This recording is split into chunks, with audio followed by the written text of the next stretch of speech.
ഇത് കണ്ണും കണ്ണും തമ്മിൽ തമ്മിൽ കഥകൾ കൈമാറും എന്തോന്നല്ലേ. അപ്പോൾ ഞാൻ ക്യാപ്ചർ ചെയ്ത ആ ഒരു ഷോട്ടിൽ ഫസ്റ്റ് ഞാൻ കാണിച്ചു തന്ന ആ രണ്ട് ഇംഗ്ലീഷുകാർ തമ്മിൽ എന്തോ ഒന്ന് കാര്യമായിട്ട് കണ്ണും കണ്ണും കൈമാറിയിട്ടുണ്ട് കേട്ടോ.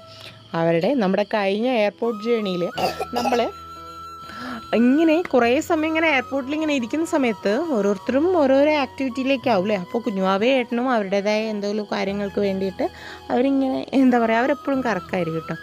അങ്ങനെ ഇരിക്കെ ഞാനിങ്ങനെ ഒറ്റയ്ക്കിരുന്ന് എൻ്റെ കണ്ണിൽപ്പെട്ട രണ്ട് വ്യക്തികളായിരുന്നു കേട്ടോ. ഇവർ കഴിക്കുന്ന എന്താ പറയുക, അടുത്തിരിക്കുന്ന സമയത്ത് പോലും അവരെന്തൊക്കെയോ ഒരു മാനിഫെസ്റ്റേഷൻ കോഡ് പോലെ അവരിങ്ങനെ എന്തൊക്കെയോ ഒരു കൈമാറുന്നുണ്ട്. ഒരു ഹീലിംഗ് പ്രോസസ്സിലൂടെയായിരുന്നു അവർ കടന്നു പോകുന്നത്. ജസ്റ്റ് കുറേ സമയം അവർ വാച്ച് ചെയ്തു. അവരെന്നോട് ചിരിക്കുന്നുണ്ടായിരുന്നു. പക്ഷേ ചിരിക്കുന്ന സമയത്ത് എനിക്ക് അവരോട് തിരിച്ച് ചിരിക്കാനൊരു ഭയമായിരുന്നു. കാരണം എന്താണെന്ന്, അവരോടൊന്നും ചോദിക്കാൻ പറ്റില്ല. ഇംഗ്ലീഷാണല്ലോ, അവർക്ക് നമ്മൾ പറയുന്നൊന്നും മനസ്സിലാവില്ല. എന്നാൽ പോലും എനിക്കറിയുന്ന, അതായത് നമ്മളൊരു ചെറിയൊരു ഇംഗ്ലീഷ് പ്രോപ്പറായിട്ട് നമുക്ക് കമ്മ്യൂണിക്കേഷൻ ചെയ്യാൻ കഴിഞ്ഞില്ലെങ്കിലും അവരോടൊക്കെ സംസാരിക്കാനുള്ളൊരു ചെറിയൊരു ഇംഗ്ലീഷ് വശം. അപ്പോൾ എന്തൊക്കെയോ അവിടുന്ന് ഇവിടുന്നൊക്കെ പിച്ചും പിഴിയും ചോദിക്കുന്ന പോലെ ചോദിച്ചപ്പോൾ അവർ തമ്മിൽ എന്താ പറയുക, ഒരു ഡിപ്പാർച്ചർ ഫേസിലാണെന്നും അവർ തമ്മിലൊരു പിരിയാൻ പോവുകയാണെന്നും കുറേ കാലങ്ങളായിട്ട് അവർ ഒരുമിച്ചാണ്. അതായത് ഇപ്പം അവർ ഒരു വ്ളോഗേഴ്സ് എന്ന് പറഞ്ഞാൽ എങ്ങനെയുള്ള വ്ളോഗേഴ്സാണെന്ന് അറിയില്ല. അവരിങ്ങനെ ഒരു സ്പിരിച്വൽ വേയിലൂടെ കടന്നു പോകുന്ന ആൾക്കാരാണെന്ന് മനസ്സിലായി.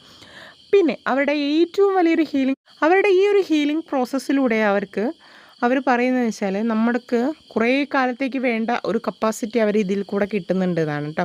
അപ്പോൾ ഈ കണ്ണും നോക്കിയാൽ എന്തൊക്കെയോ ഒരു കപ്പാസിറ്റി അവർക്ക് കിട്ടിയിട്ടുണ്ടെങ്കിൽ പണ്ടത്തെ ആ പാട്ടിനൊരു മീനിങ് ഉണ്ടല്ലേ.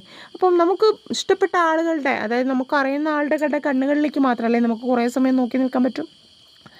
മറ്റുള്ള കണ്ണുകളിലേക്ക് നോക്കുമ്പോൾ നമുക്ക് എന്താ പറയുക, ഒരു അല്ലെങ്കിൽ നമുക്കെന്തോ ഒരു അൺകംഫർട്ടബിൾ ആയിരിക്കും അല്ലേ. അപ്പോൾ അങ്ങനെ ഇരിക്കെ കുറേ സമയം അവർ സ്പെൻഡ് ചെയ്ത സമയത്തും ഞാൻ അവരെ വാച്ച് ചെയ്ത സമയത്തും അവരിൽ നിന്ന് അറിഞ്ഞൊരു സ്റ്റോറി വെച്ചിട്ട് ഞാനെടുത്ത ആ ഒരു ക്യാപ്ചർ ചെയ്ത ആ വീഡിയോ അവസാനം അവർ എയർപോർട്ടിൻ്റെ ഉള്ളിലേക്ക് പോകുന്ന സമയത്താണ്. പക്ഷെ അവരറിയാതെ എടുത്തൊരു വീഡിയോ ആയപ്പോലും ഞാനിപ്പോൾ പബ്ലിക് പ്ലാറ്റ്ഫോമിൽ ഞാനത് ഷെയർ ചെയ്യുന്നുണ്ടെങ്കിൽ ആ ഒരു കണ്ണും തമ്മിലുള്ളൊരു എനർജി ഹീലിംഗ് പ്രോസസ്സിൽ അത്രമേൽ ഒരു പവർ ഉണ്ട് കേട്ടോ. ആളുടെ കണ്ണിലേക്ക് നമുക്ക് കുറേ നേരം നോക്കി നിൽക്കാൻ കഴിയണമെന്നില്ല അല്ലേ. ആ കണ്ണും നമ്മൾ നോക്കി നിൽക്കുന്ന ആ സമയത്ത് നമുക്ക് അത്രമേൽ കംഫർട്ടായ പ്ലേസിൽ മാത്രമാണ് നമുക്ക് അങ്ങനെ കണ്ണൊക്കെ നോക്കി നിൽക്കാൻ പറ്റില്ലേ.